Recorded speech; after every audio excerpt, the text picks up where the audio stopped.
Hey everybody, I'm very busy with film festival stuff, but I managed to watch Candyman, and I also managed to watch Candyman. Here's what I thought of Candyman. This is a film where the poster had always intrigued me when I was younger. I would often peruse the horror section in the video store, and this is a cover that always stood out to me. There's something incredibly uncomfortable about this image. Anyway, I just watched it for the first time, and I quite enjoyed it. Part of my enjoyment was for purely nostalgic reasons. In some ways, this film feels quite dated. The first act of the film has a bunch of awful 90s horror movie tropes. There are some annoying fake jump scares. The movie even opens up with a professor giving a lecture to his students that includes some of the film's themes. But despite feeling stupid and cliched at points, as the movie progresses, it really won me over. Spoilers for the Candymans, leave. There are some aspects to this film that are genuinely scary. When the main character gets confronted by Mr. Candyman and she passes out and wakes up, and she's in a completely new location and covered in blood and someone's screaming their lungs out. She opens the door and there's a decapitated Rottweiler. What the fuck?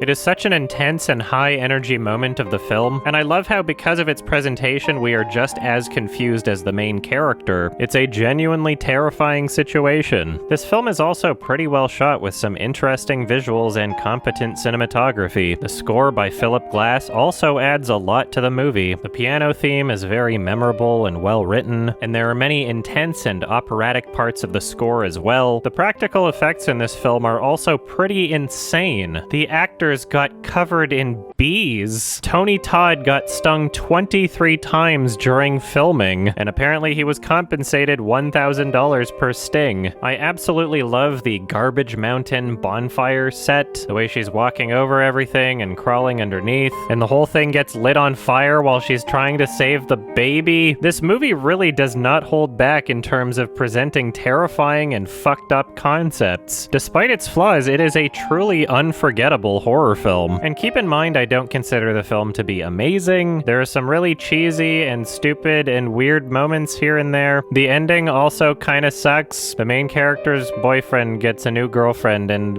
pretty much all we know about her is that she is very uncaring with things around the kitchen. Fuck this shit, and fuck this too. Get out of here. Wabam. Ka-chow. Brazinga. Oh, I miss my previous girlfriend who knew how to do things in the kitchen without being so violent. Oh, I'm gonna say Helen 5 times in the mirror now. It is me, Helen. I am come to kill you now. Oops, I'm dead. The last scene of this movie felt like it belonged in a Neil Breen film. Still, as I said, there is a lot to appreciate about this movie, and above all else, it is certainly memorable. And I'm giving Candyman a 6 out of 10. It's closer to a 7 than a 5, I guess. Now let's talk about Candyman. Now, Candyman is actually a direct sequel to Candyman, so Candyman is not a remake of Candyman, which is weird because they're calling it Candyman, and usually the types of movies that just call themselves the same as the older ones are kind of remaking them. Unlike Candyman, Candyman is kind of forgettable. This film isn't so dramatically worse than the first movie overall that it's some kind of crime, but it was a little disappointing because the elements that made the first film work for me weren't really here. It's a well-shot, competently made movie with a good score and solid performances, but every horror element in this film felt pretty underwhelming and derivative. I wasn't scared at any moment during the film, and it didn't really present any terrifying situations like the first one did. There was a death that was shown from outside the apartment as it's zooming out, and I thought, wow, that shot looks pretty cool, but I wasn't scared, and I felt like I'd kind of seen that before. There are different types of scares that a movie can offer, and the ones that worked really well for me in the first film were conceptual or situational. It was scary to imagine waking up in that situation that the main character did, and it's scary to imagine being in that situation where she's trapped under a pile of garbage as it's being lit on fire. In this newest film, it seems like they focused mostly on gore. There's this weird infection on his hand that keeps growing, and it looks gross. There's a girl who gets her throat cut, and it comes out of nowhere, and it's not scary. It's just kind of surprising. And the guy's trying to run away, and he says, "Must go faster?" Must go faster.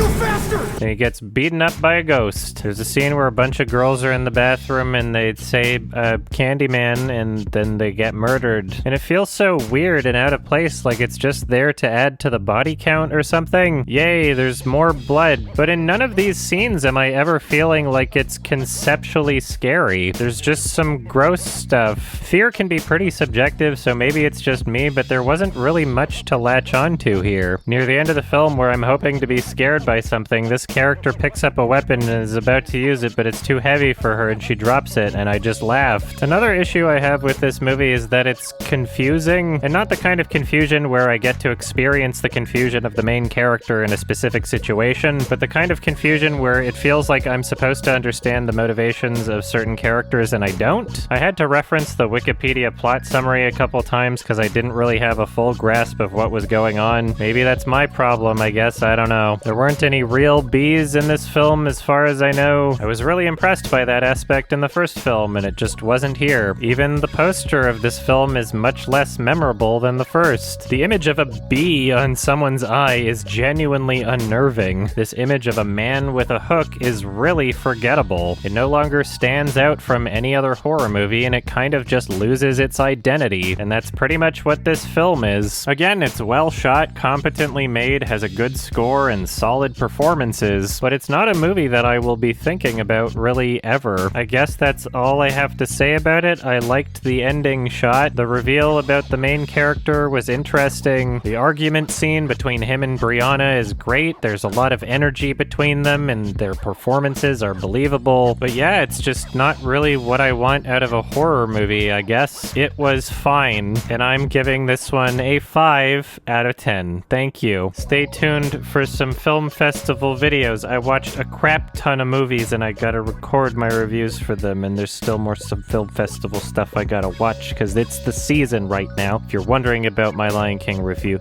click on the video on the channel that's not very far down that has the words YMS update in the title, because that tells you all about what's happening. Thank you. Bye-bye. Oh, look at that helmet. It's not all that's kind of cute. pretty. He looks pretty like cool. a cat that like managed to go through a sleeve.